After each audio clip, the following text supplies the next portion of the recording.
Good afternoon, everyone, and I'd like to welcome everyone along to the webinar this afternoon, which is being held in conjunction with the CAIN Associate Programme. Along with my colleague, Dr. Martin Malach, we are responsible for the CAIN website. And CAIN, I should also say that CAIN is also part of the Art Research Centre, which is based here at Ulster University and also at Queen's University Belfast. As people are probably aware, the CAIN resources are well known and used, both here at home and internationally. And in recognition of this, CAIN decided to initiate an associate programme as part of its ongoing activities. The overall objective of the programme itself is to showcase the ways in which the CAIN resources assist both academic endeavours, but also the work of policymakers and practitioners. Initially, we had hoped that our associates would be able to join us in person on campus, either here at UU or at Queen's, but obviously, given the circumstances, we've had to move to an online basis. And that involves each of the associates giving a webinar, and they will also in the near future add a research paper to the website to go along with their presentations. We've already had 2 contributions to the CAIN Associate Programme to date. The first of these was given by David Huddlestone, a member of staff at the Public Records Office of Northern Ireland. And the second presentation was given by Professor Rob Savage, an academic based at Boston College in the US. And if people are looking further details on the programme itself, but also if they wanted to have a look at those 2 previous webinars, the details should be coming available in the chat very shortly. Today, I would like to welcome our speaker, Roberta Bacic, Curator of International Conflict Textiles. The title of Roberta's talk is Conflict Textiles and CAIN, Learning the Language of Textiles. And there will also be contributions from 2 of Roberta's colleagues, Breach Doherty and Gillian Robinson. In terms of format today, Roberta's presentation will last for 30 or 35 minutes, and that should leave us some time at the end for some questions and comments. And if people want to add some of those to the chat feature, and we'll come back to those later on towards the end. We'll maybe make a start, and we'll maybe move on to the presentation itself. So we'll move on to the first slide, if we could, please.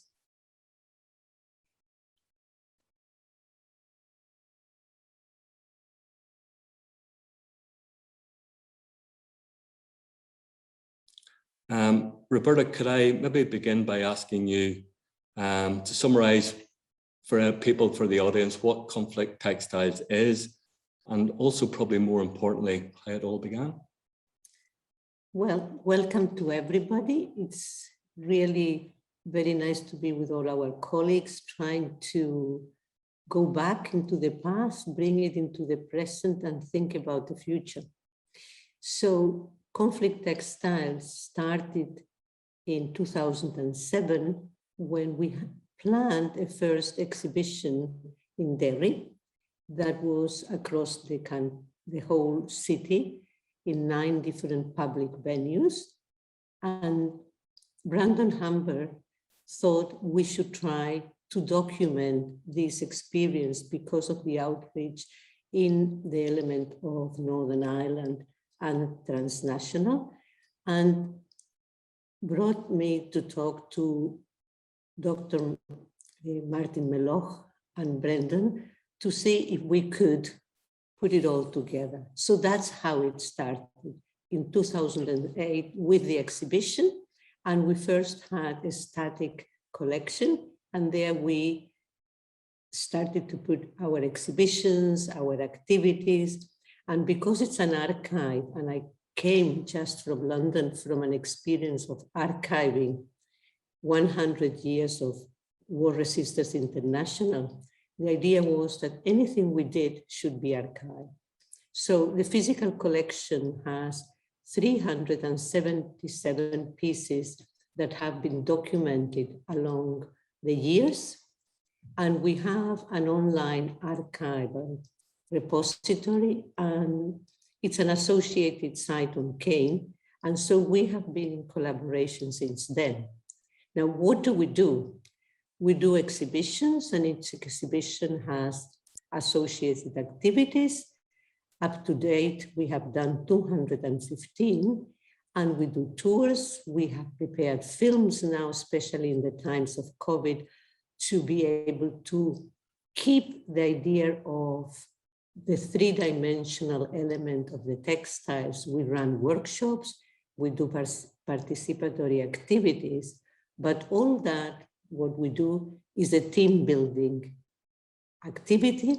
First and utmost with the team, with CAIN, with ARC, but also with all the groups and entities that host us. So for us, it's very important. Every connection is relevant because every connection gives life to more activities and gives us access to new worlds.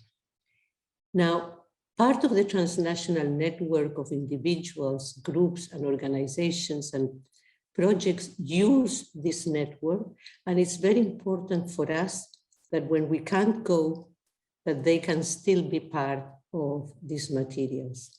So that's how we started, and very important to us has been to turn this into a textile language as a way to be able to show that there are times when you have no words that are enough to express what you feel, what you have lived.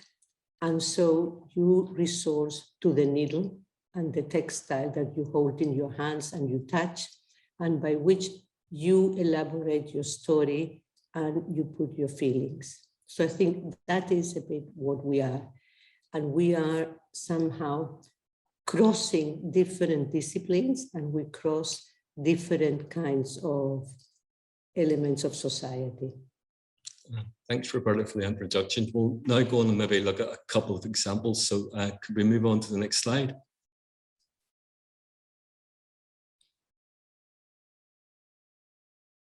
Roberta, obviously we have a couple of very striking and emotive textiles on display here. Maybe can you talk us through some of them, and probably equally importantly, maybe tell us some of the stories behind each of them? Well, nicely chosen pieces. A key piece from Chile, an arpillera. Probably many of you know, but for the ones who don't know, the arpillera is a format that Chilean women started to do during Pinochet's dictatorship, when they could not get through their messages, when they were full of pain. They took what they had at hand, flour sacks, potato sacks, cut them in pieces, and started to write their own stories. And I say write, knowing that it was sewing. It was a way of verbalizing and writing their stories.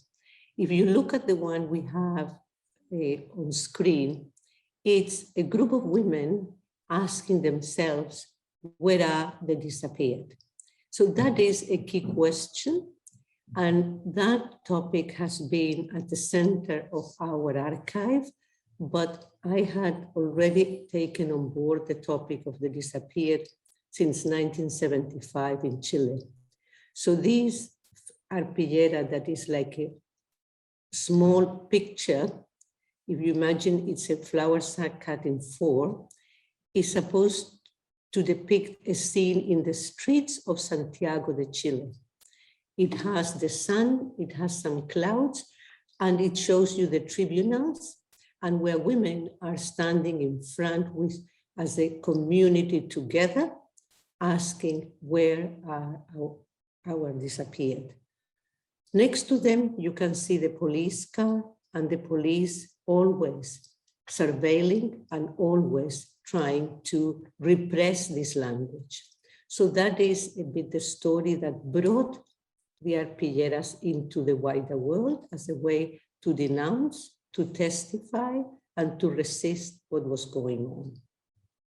Now, for the exhibition we had in 2008, it was very important to me because it was the art of survival, international and Irish quilts, to research what kind of textiles had been made in Northern Ireland about the Troubles. I had been told that women would have not done anything in sewing, but I knew from other experiences that women will always talk about what's going on because it affects the home, the community, and the whole country. But they would say what they had to say. So here you have a very poignant piece by Irene McWilliam that's extremely relevant to the narratives of Northern Ireland, because very early in the times of working through the Troubles, she took red material, tore it, and put 3,161 scraps of materials that she called torn lives. And from there came her piece called The Peace Quilt, Common Loss, in which she said that every person who died was a lost person, a lost life. And so she put them all together. This striking piece has really gone around the world with me and others, and it has been able to portray what women can say and do. And in this moment, thinking that it should be part of heritage, it's been acquired by the Ulster Museum as part of the history archive. So you will see it coming and going. It has been twice for a long period in the exhibition, The Troubles and Beyond. And just to say, our collection has documented at least pieces of 40 countries. So it's very versatile. In some countries we have more than others, but it has animated and provoked others. Okay, Roberta, thanks for those couple of examples and giving us an account of the stories behind them. We'll maybe move on to the next slide, in which we want to look at the programme areas that Conflict Textiles is working under. And we have 4 listed here on screen. Can you briefly tell us about each of those and what you do and how you go about things? Yeah, if we always go back to the origins, we have textiles that depict human rights abuses and scenes about war. So through this work and through the first few years, we were looking for a name for the collection, and we came to define it as Conflict Textiles, 2 words that give us, on the one hand, that it is about political conflict or political violence or war, and it's textile. So that is the important thing. And having had so many pieces in the collection, and then Bridge will explain the categories of pieces we have grouped them in 4 main areas that we have worked very dedicatedly to. It's the disappeared. Actually, the disappeared would appear in any exhibition we have. We would have at least 1 piece about the disappeared. That has been my core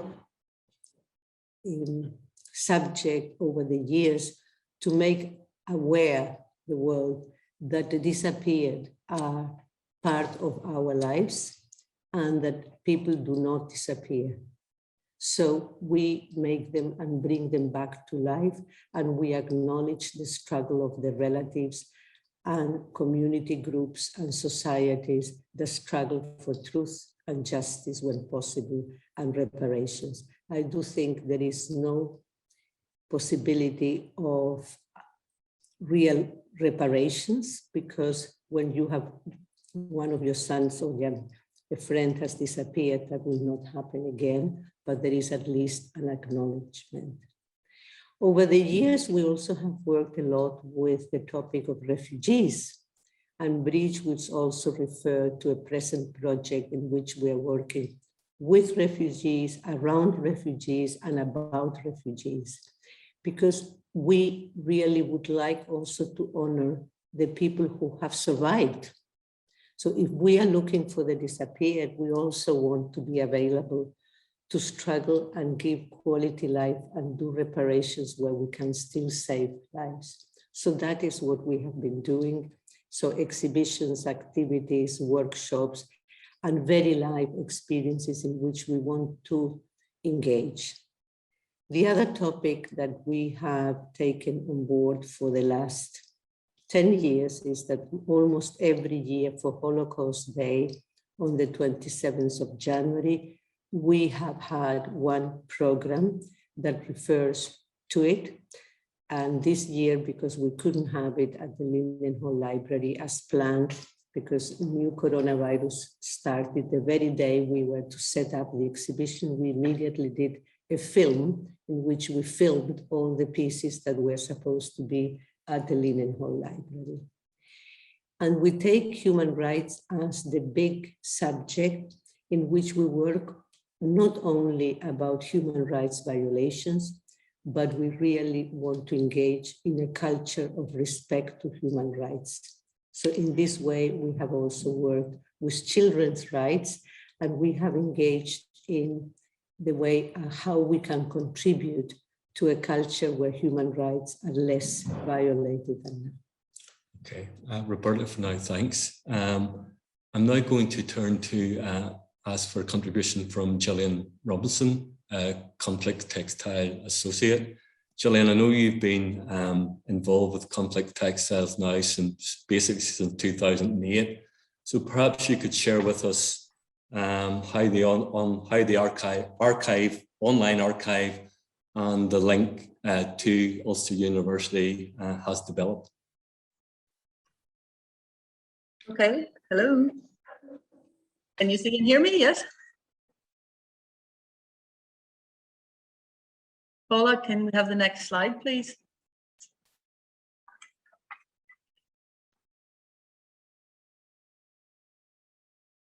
Great, thank you. Well, good afternoon, everybody.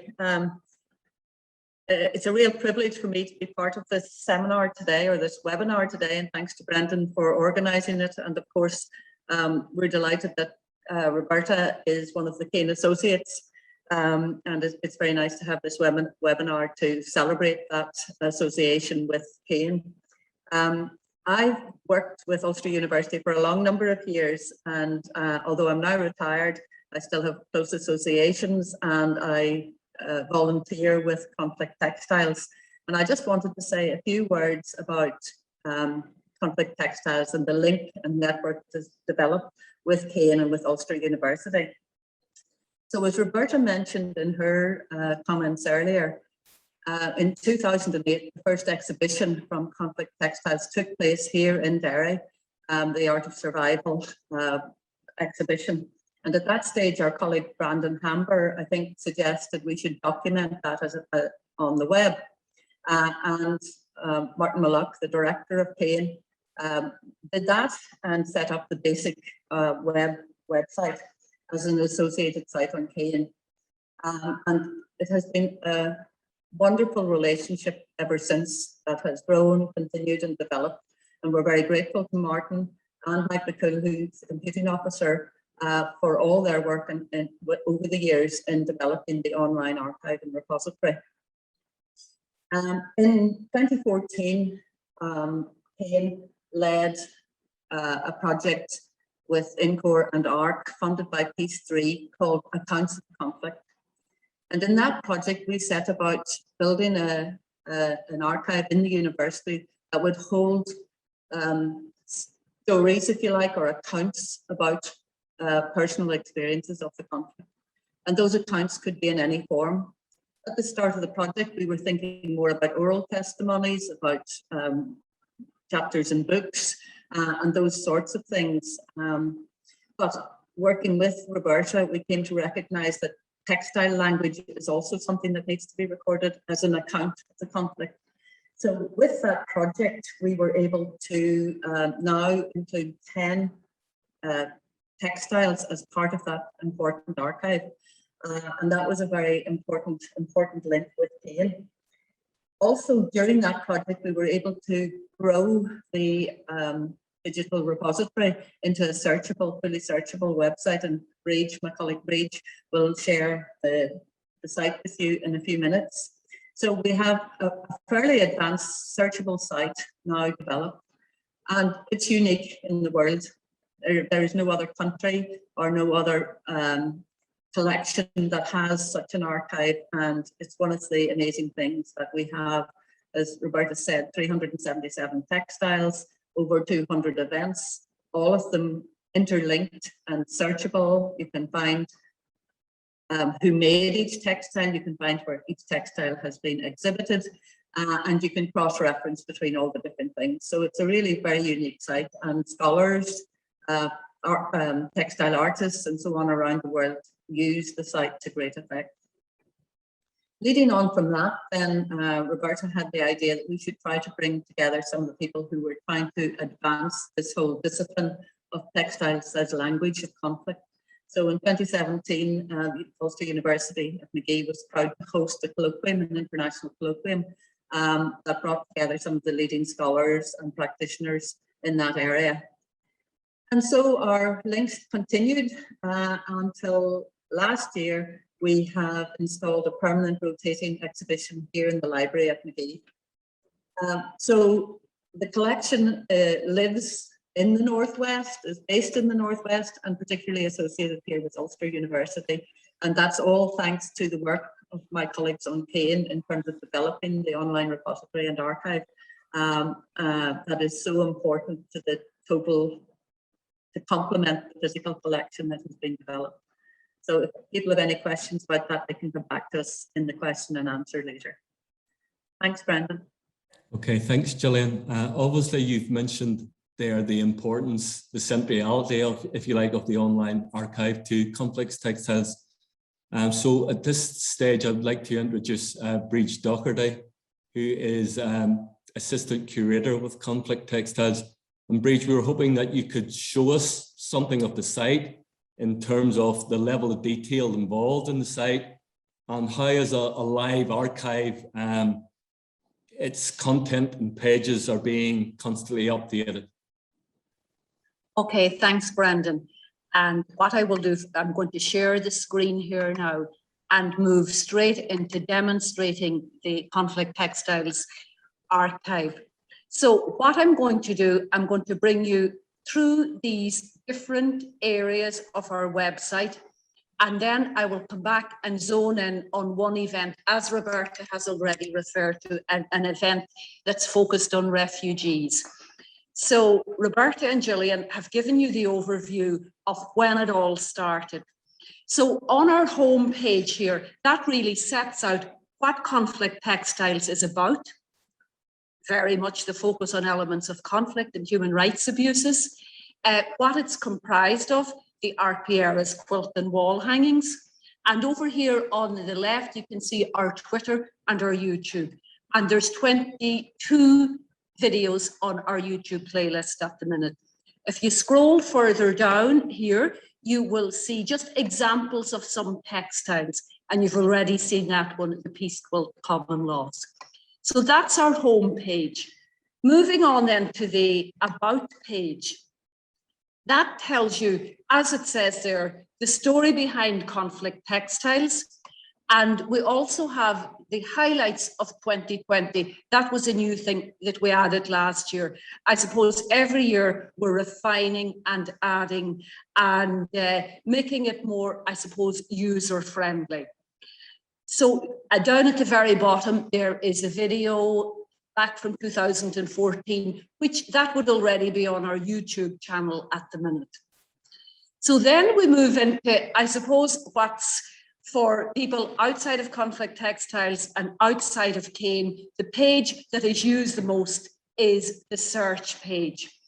And it's really interesting this because at a glance, you can see how many events we have.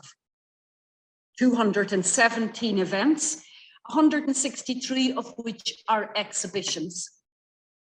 You can search under, I'm not going to go into a lot of these at the minute, but just to demonstrate. So you can search under event types, and we have such a range of events, from book launches, curatorial visits. The most common category, I suppose, is exhibition and associated activities. But there's been many different things, from forums, film screenings, we talked about permanent rotating exhibitions there as well. Now, the commissioning organisation, you can search under that and you will see at a glance there is community projects, there's museums, there's art centres, there's also many universities. So a whole range of commissioning organisations. By year, you can go from 2017 to, well, we have things in for 2022 at this stage. We've already some events booked in at this stage. Venue, and this is very interesting as well, because similar to the commissioning organisation, this illustrates the breadth and range of our connections and reach. As I say, from town halls in South Africa to Mexico, Northern Ireland, Barcelona, Aberystwyth University in Wales, to name but a few. Now, you can also then just search under keyword. So that's our 217 events since 2007, 163 of which are exhibitions. It's worth noting that exhibition really denotes an exhibition programme, which has a whole range of outreach activities. Moving down then to the search for textiles. Now, Roberta has already mentioned, and Gillian as well, that we have 377 textiles. So each one of those has a thumbnail and you get the basic information there. You can click on any one of those. I'll just go back into the search page to show you the other different elements. Now, not all of our textiles, not all of the 377 are part of the Conflict Textiles collection. Some come from other collections. An example being when we had our guided tour on Monday as part of the Platforma Festival, we were showcasing or illustrating a textile from the Marjorie Agosin collection. And I suppose our rule of thumb is that those we have from other collections have been exhibited at least once before they're documented in our collection. And similar to how the relationship between Conflict Textiles and CAIN is mutually beneficial, the same applies between Conflict Textiles collection and other collections. Say, for example, the Women's Museum in Germany, where in our, Gillian does the Twitter statistics for us each month, and we're always amazed to see that a particular textile, which we haven't exhibited, has featured very high in the number of tweets or visits. And it just illustrates that mutually beneficial relationship. And it benefits those other collections as well, because as Gillian said, Conflict Textiles is one of a kind. Country of origin. It goes from Afghanistan all the way down to Zimbabwe. So we have many different textiles from many different countries.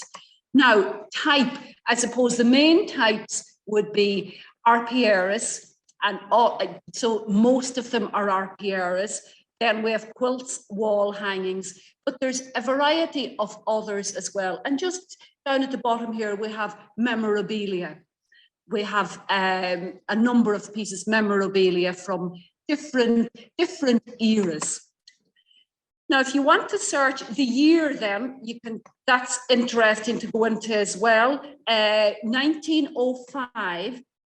Yeah, up at the top there. I can't see it on my screen, but 1905. That's the earliest one that we have, and that one it's a memorabilia. I think a tape lace centerpiece.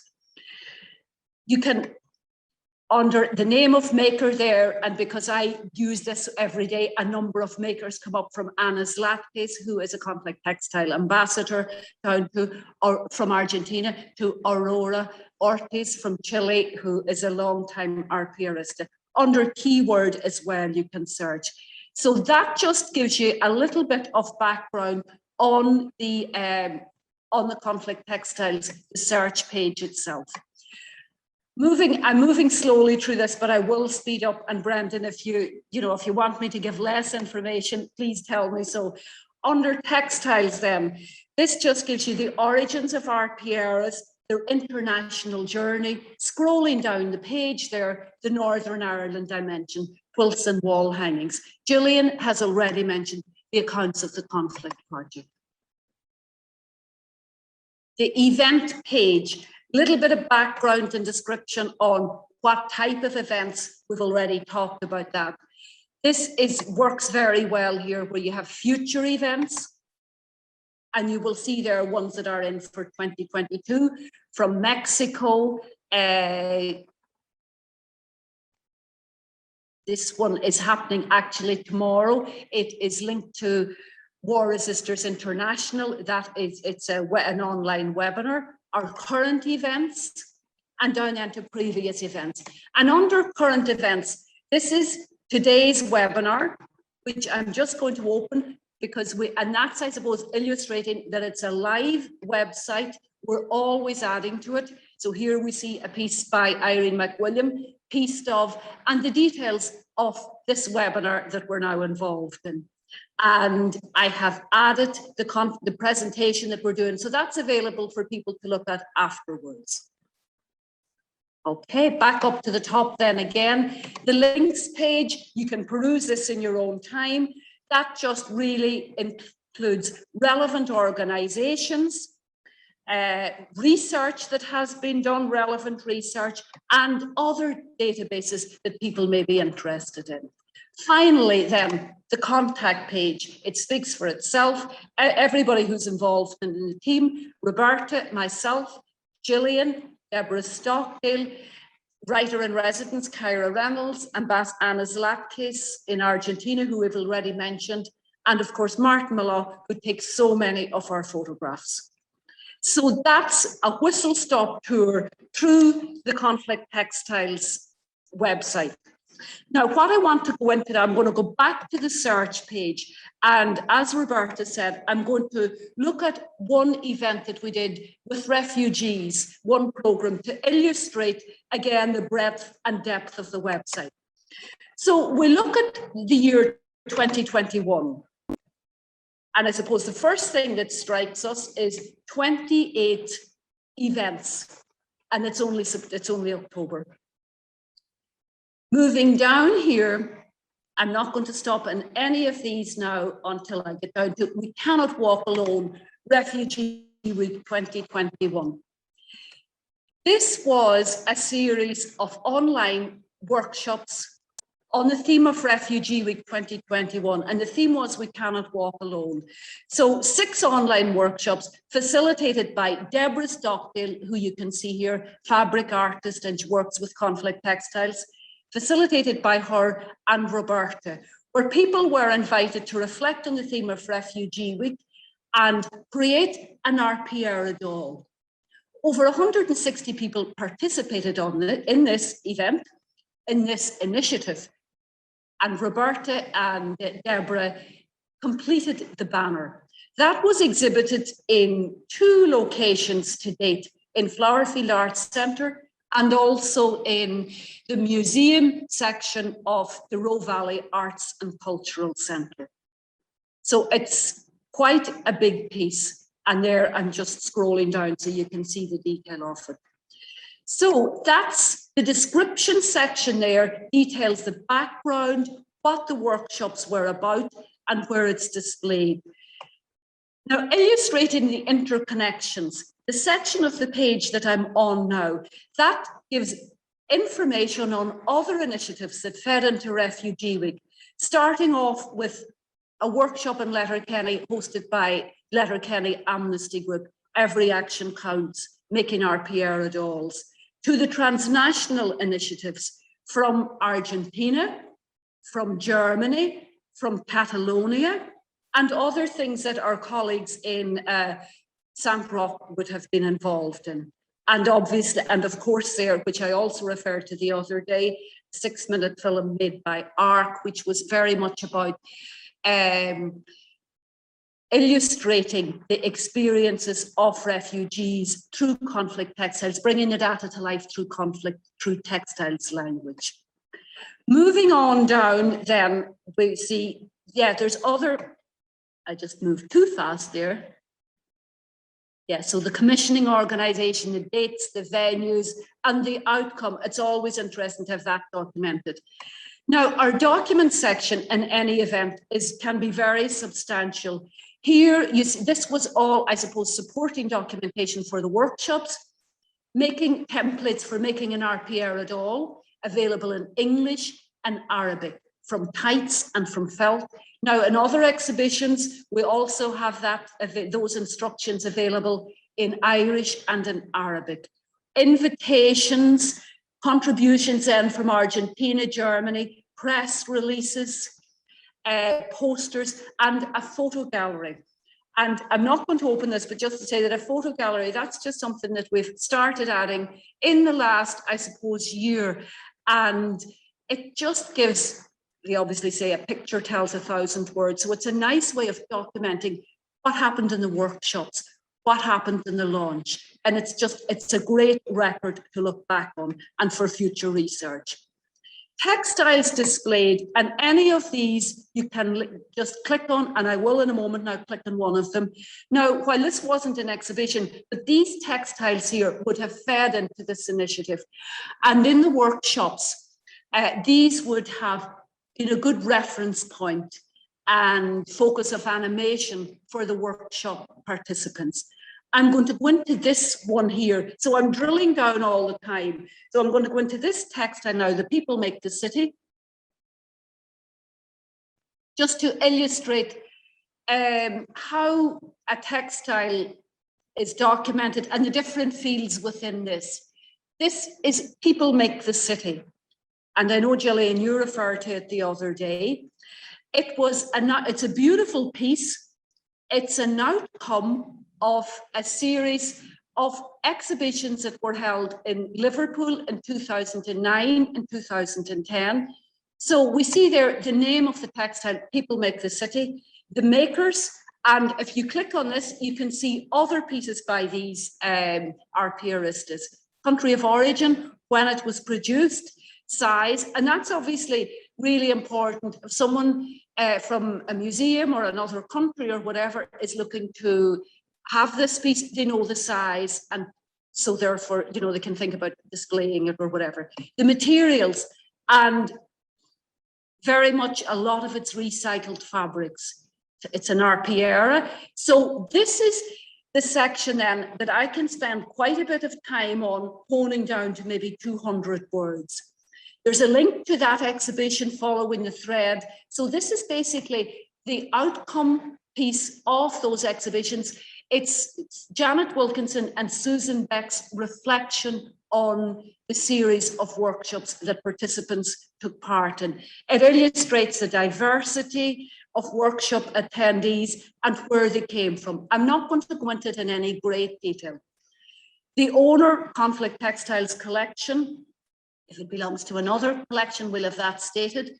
Where it is, and this is a really important field as well, and we can see that this one is in Freiburg in Germany. And that's very important for us when we're looking at where different pieces are. Is it in store, in which case it would be with Roberta? Is it in McGee? Or in this case, we know where it is. And if it's an original, or it could be a replica, and who the photographer is. Down at the bottom here, and I'm going to finish on this, you can see all the different exhibitions where this textile has been, from 2011 to the present exhibition, Suitcases Telling Textile Travels, which was launched last Friday. So we can drill down from the search page right down to any of these exhibitions. And if we go into any, and I'm not going to go into this, but if we did go in, you would see all the other pieces that are involved in this exhibition. So hopefully it's 16 pieces here, 16 exhibitions here. So hopefully I have given you a good insight into the Conflict Textiles website, the different sections, and then how one event gets documented and how textiles gets documented. And one last thing just to show you about this, Roberta pointed out the other day, illustrating that we're always, or I certainly am always learning new things about the RPR, is each of the little figures here, the RPR dolls, have a needle illustrating the, I suppose, the language of textiles, that it's universal. So thanks, Brendan. Hopefully I've covered everything that you wanted, and I'll hand back to you now. Okay, Breeze, thank you very much for that. And I'm sure many people in the audience will probably want to go to the website itself and maybe just take a look around for themselves after that introduction you've given. So thanks for that. We'll return to the presentation, and we're going to finish off with a couple of slides and return back to Roberta. So could we have the next slide, please?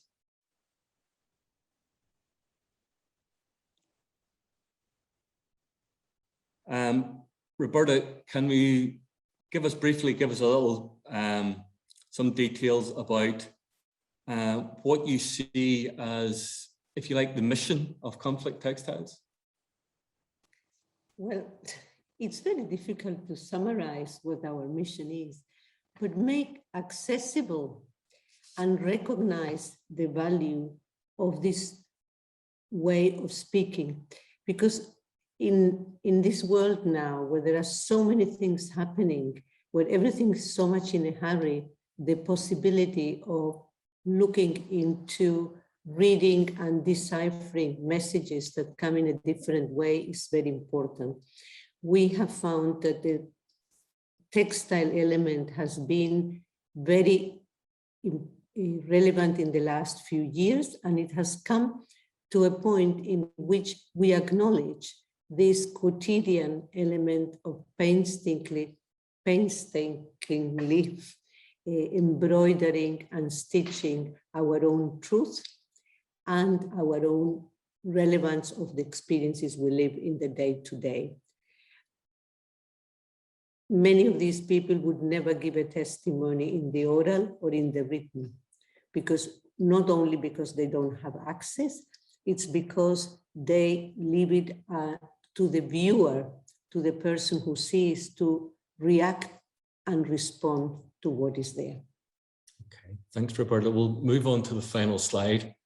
And the final question I want to ask you, through my interactions from Conflict Textiles down through the years, I know Conflict Textiles has an established way of working. So could you maybe outline what those are before we turn to some of the questions and queries in the chat room?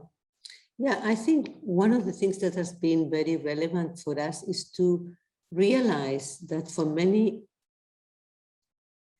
groups, museums, colleagues, grassroots groups, it has been very significant and empowering to find us in the way that what we do, we document. And by documenting, we immediately share, animate, and provoke them to find the value of what they are doing. So we, on the one hand, motivate, but on the other hand, give examples. But on the other hand, we also encourage them to value what they have. So here we have Tom Green, who is from Counterpoints, was following us. We noticed that he was in several seminars and activities we did. And then he invited us to be artists in residence with Platforma 6 Festival, because what we are doing is also documenting what we are doing with them. And that is also recording what we are doing to them. So it's a reciprocity. It's a way of saying, in a culture where you do and delete, we are not deleting anything. We are recording and keeping. And we are keeping not to copy paste, but to give encouragement and to animate others to value what they do and share it. Because anything we do is not ours, it's there to be shared. It's our responsibility, and as you speak about the mission, that people who have no access to say what they have to say, that if they tell us to echo it, and put it in other contexts, so it's even reinforced that what we say is not only one example, but it acts and interacts with others, and that there is no such thing as one piece more valuable than the other. It's the value of them is in their interaction and in their living together. They live together in the archive. Many of the pieces live together in our store. And the ones that are in this moment in Germany is because there was an exhibition last year, January to March, and they were just got stuck due to COVID-19, and they are there. So this idea of giving life and sharing, that would be our main mission, and also to establish it as a way, legitimate way of working, and let others to do it their own way, but find in us a starting point. Okay. On behalf of CAIN, obviously, we'd like to thank Roberta, Bridge and Gillian. As you can probably saw with some of the information that Bridge put up a little bit earlier, how busy the team are. So we appreciate them coming along and contributing to the Associate Programme and to the webinar today. So we'll finish off by going to some of the chat and to see if we have any questions and queries from people. We have one question here already in from Sean Feenan, and Sean asked, thanks for the presentation and the overview of the website, and asked, have you any conflict textiles relating to the Balkans? Very good question. We have not textiles from the Balkans, but we have had an exhibition in the Balkans. We had an exhibition in 2018, and from there, the pieces have gone into different exhibitions and places, and we are encouraging them to make their own pieces.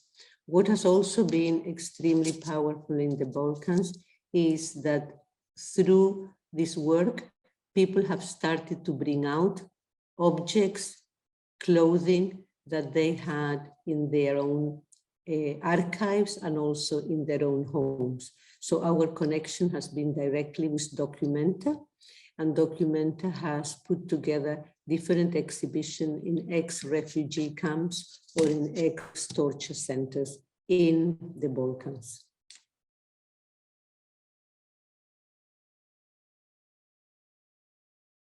Okay, and as people can see, Bridge has given some information on a exhibition in Croatia back in 2019, Bridge. Although there's no textiles from that specific country as such, but there was an exhibition there in 2019, and Bridge has kindly inserted the link there if people want to follow that up at a later date. I'm not sure if there's any other questions or queries from people that they want to ask before we finish for today.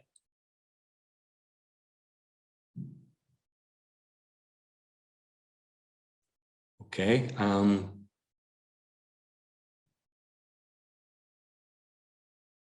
I'm just waiting here to see if anything else comes in.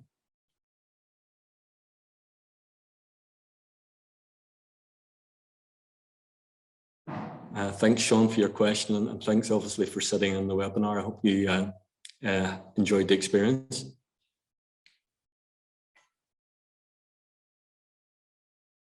Okay, listen, if there are no questions and queries, we'll maybe finish off, and I'll complete this afternoon's webinar by simply saying, once again, thanks to Roberta, Bridge and Gillian, and to tell you that the next webinar in the programme, Associate Programme, will take place, I think it's on the 1st of December, and it will be given by the Dr. Eamon Phoenix, and anyone who is looking details on Eamon's presentation can follow it on the Associate Programme site on CAIN, and further details on that event will appear nearer the time. So thank you everyone this afternoon for sitting in, and from McGee campus and Ulster University, thank you for attending. and goodbye. Bye. Thank you. Thanks, bye-bye. Bye-bye to everybody.